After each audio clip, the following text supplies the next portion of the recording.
Bismillahirrahmanirrahim. Dengan nama Allah yang Maha Pemurah. Bismillahirrahmanirrahim. Dengan nama Allah yang Maha Pemurah lagi mengiring dengan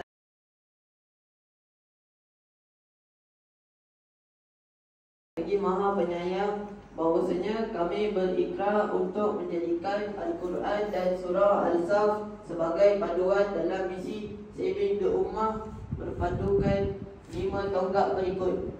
Pertama, integriti dan konsistensi. Kedua, kesatuan. Ketiga, kepemimpinan berprinsip. Keempat, komitmen harta dan jiwa. Kelima, kesetiaan dan saling membantu.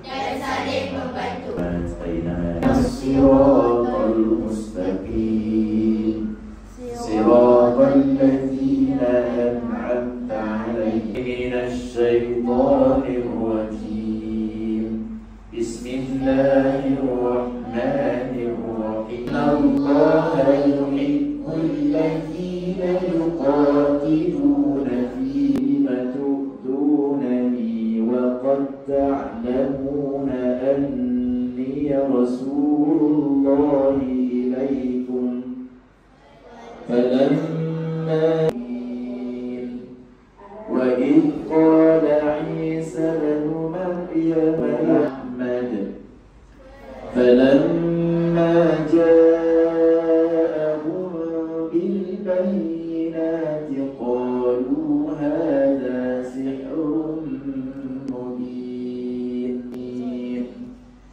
yuriduna liyutfi'u nurallahi bi afwahihim wa huwa khairul lakum in kuntum ta'lamun yaghfir lakum dhunubakum wa yudkhilkum jannatin tajri min fi jannati 'adn ayyuhalladzina amanu kunu ansarallahi ilallah qala al-hawariyuna nahnu ansarullah.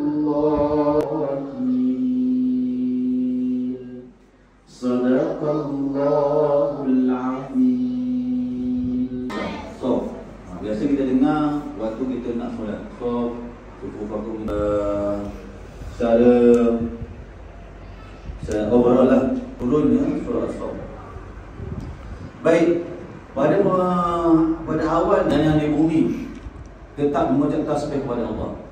Yang pertama sekali Allah dalam surah As-Saff ni Allah nak mengajar kita supaya sentiasa bertasbih kepada Allah Subhanahu Wa Taala. Baik, yang seterusnya, yang keduanya adalah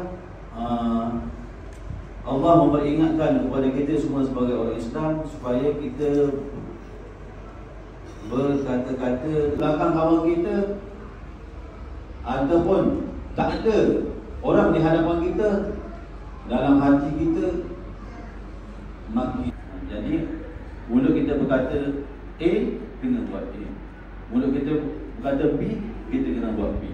Mulut kita berkata ajak nasihat baik-baik, kita akan mudah untuk kita ingat kalau kawan kita cerita kat kita. Betul tak?